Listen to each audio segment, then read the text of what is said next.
Hello and welcome to Reptile and Amphibian Study. My name is Bobby Gavlik, and today we are going to be talking about identifying various types of reptiles. So, I'll go ahead and jump right into this. Please note we are going to be covering a large number of reptiles in this slideshow.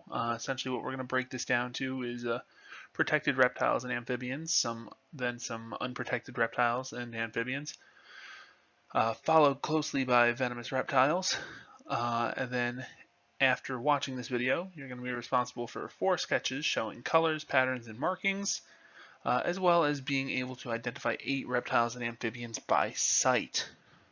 So let's go ahead and jump into this.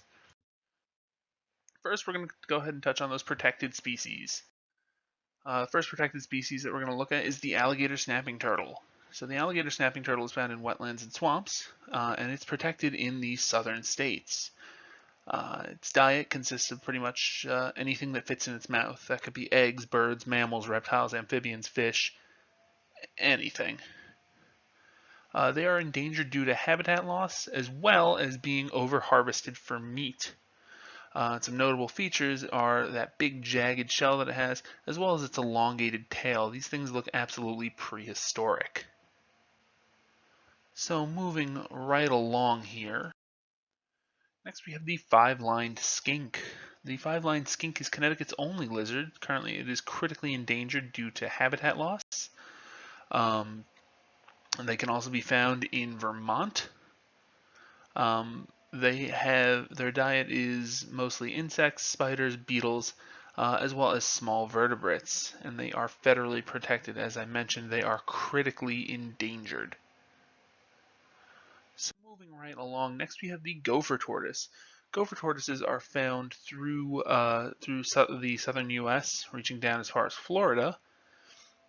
They are endangered due to burrow habitat loss. Basically, what's happening is people are developing the land where they were burrowing, and they are losing their burrow locations. They're herbivorous, meaning that they will eat grasses, and they will supplement their diet on insects. Again, these are federally protected to the point that you can't come within 15 feet of their burrows, of a known active burrow. Next, we have the Florida sand skink. These little guys are pretty interesting. They are a species of legless lizard. They are found in the southern U.S. in Florida, and they are threatened due to habitat loss. However, they are still available in the pet trade. Their diet consists of small vertebrates and insects. And it is protected in the state of Florida. So moving right along, next we have some species that are not protected. Again, these are species that are rather plentiful and are not protected. First species is a personal favorite. This is the garter snake. Now, garter snakes are found across the U.S. This particular species is found in New England, and they eat insects, spiders, fish, and small vertebrates. They're often found in wooded areas and near water. And interestingly enough, they are one of the few social species of snakes. Most snakes like to be kept alone. Garter snakes, on the other hand, seem to thrive when they are with other garter snakes. After that, we have a sound that is pretty frequent to North American or to New Englanders, and that would be the northern spring peeper. A summer night would not be complete without hearing these guys. They're actually really important for the environment because they're consuming insects, including harmful mosquitoes. They're always found near bodies of water, including vernal pools. Now, what a vernal pool is it is a pool of water that forms from snowmelt and sort of just hangs out in like a divot, and it'll last through the spring and dry up during the summer. Vernal pools are really important to amphibians because it gives them somewhere to lay their eggs. Next we have the red-eared slider. Red-eared sliders are super common in the pet trade, and in fact that's part of the issue with them, is they are an invasive species to New England. Basically what happens is people have their turtle for a few years, it gets a little too big, and they release it to a local pond. Unfortunately, these red-eared sliders are destroying the environment for other for other natural turtles, as well as limiting the amount of amphibians that are in the area. They consume fish, invertebrates, and other small vertebrates. Next, we have the American toad. American toads are commonplace in the United States. They eat insects, and rarely you'll get a big one feel that'll feel that it can take on small vertebrates such as mice. They're mostly terrestrial in nature. You can see those short and like stubby fingers that it has, as well as that rough, warty skin. And they are always found in temperate climates. They do still need a moist environment. After that, we have the eastern milk snake. Eastern milk snakes have the largest range of any snake in North America. They range from Ontario all the way down to the Gulf of Mexico.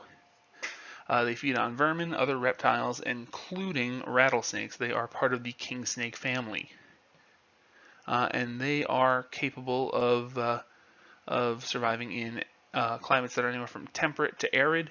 They're pretty hardy, so they're, like I said, they have quite the range, quite the diet, and they're you can find them all over the place. And then finally, we have the Californian king snake. Californian king snakes are found in Western California through Nevada, and they'll eat basically any vertebrate that fits in their mouth, including rattlesnakes and other king snakes. Again, these guys are found in temperate to arid climates, and they're just remarkably hardy. Next thing that we're going to go ahead and discuss are venomous reptiles. Venomous reptiles, like we see here, are what most people think of when they think of snakes. So we'll go ahead and jump into these venomous reptiles, or as they're called in the pet trade, spicy noodles. So before we get into venomous reptiles, there are just a couple of quick things on venomous reptile bites. Basically, if you're bitten by a venomous reptile, you need to treat it seriously and professionally. Make sure that the victim is away from the snake so they don't get bitten again. Do not try and capture the snake. That's just opening you up to the potential to getting bitten. You want to keep the victim calm and keep their heart rate down if possible. A lot of people really worry, and rightfully so, if they get bitten by a snake.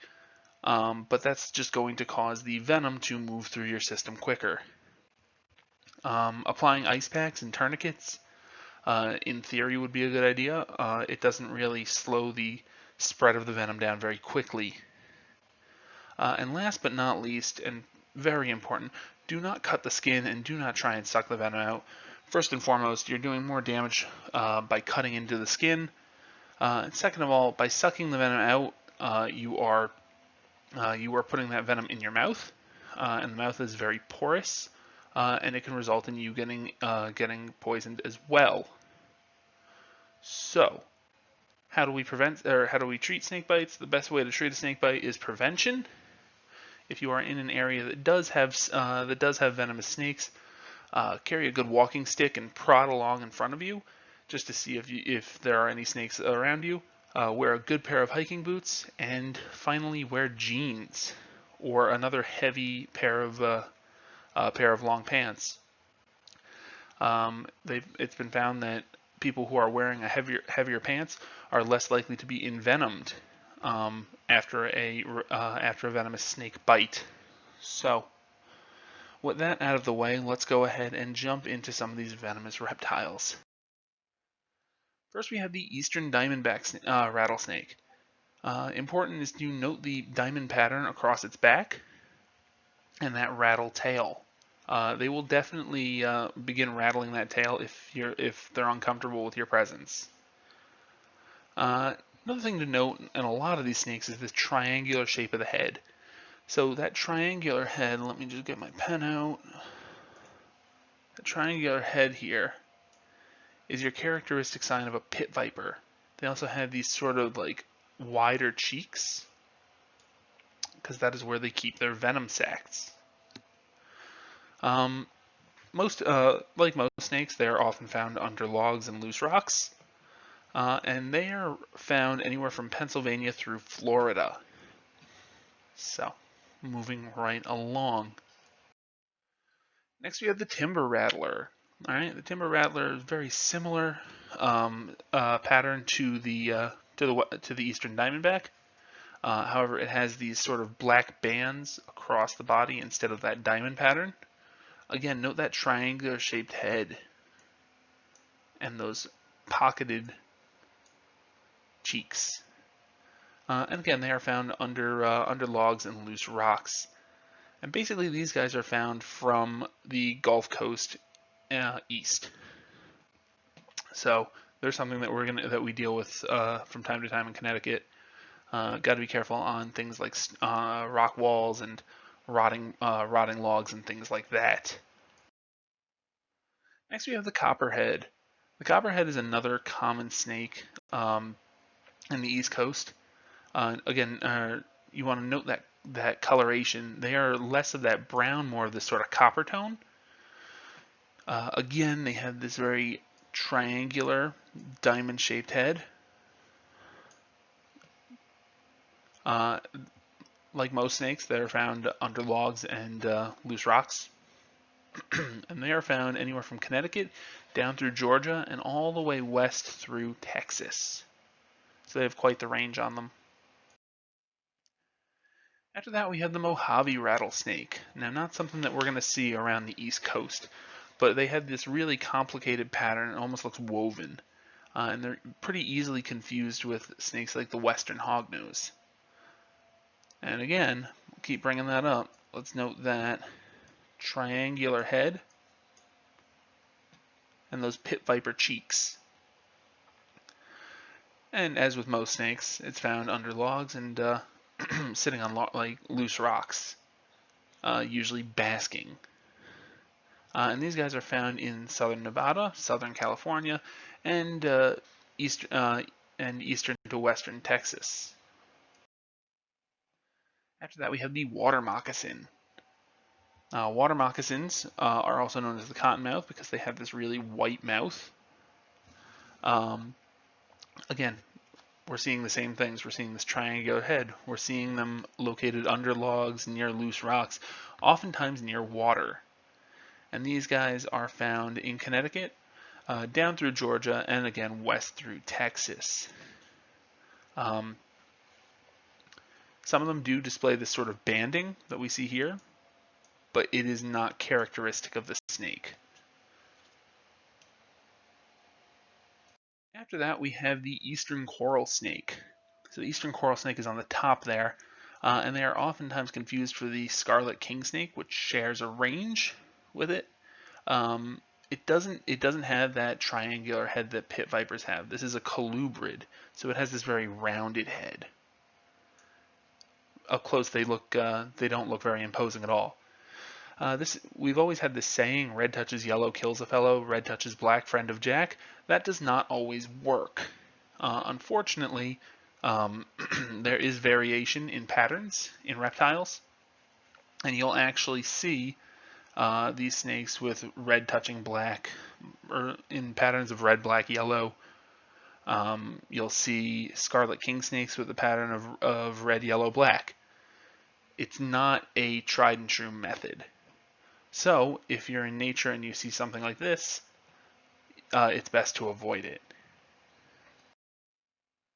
Next, we have America's only venomous lizard, and this would be the Gila monster. So really cool thing about Gila monsters is they have this sort of beaded pattern on their back.